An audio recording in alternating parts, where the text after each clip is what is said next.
To artists, I would simply say, don't take your collector or buyer for granted.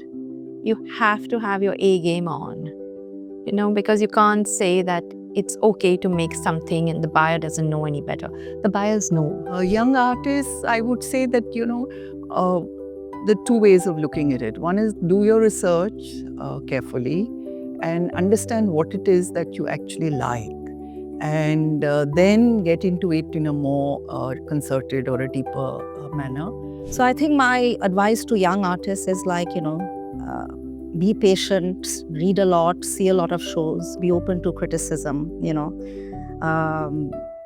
and just keep doing your work. Just keep messing around with the material. You've got to be master of your material, whatever it is, whether it's painting, sculpture, film, new media, whatever you're doing. I think you just have to go deep into the subject, and that's how one day you will emerge, master of that.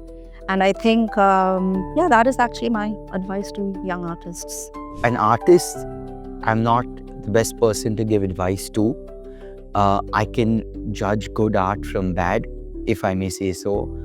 Or rather, I know when I see that this is good art, great art, so I'd really appreciate it. But I wouldn't want to tell an artist that this is something that you should work towards. It has to come from within. And when they reach that point, that's when they make something special.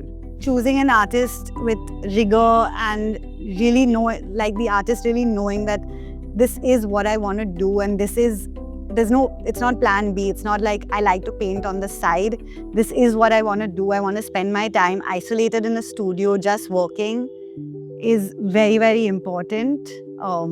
Because, it's important to know that you have 100 options in your career, but you've chosen to do this and really devote it and give it your all and express yourself. It's very hard actually what artists do because they live in isolation. They're in their studios working alone. There's no, they have exhibitions and then they meet people at that point. But being in a studio alone is challenging and really rigorous, and I feel like that's a major criteria I look for when I'm looking at artists.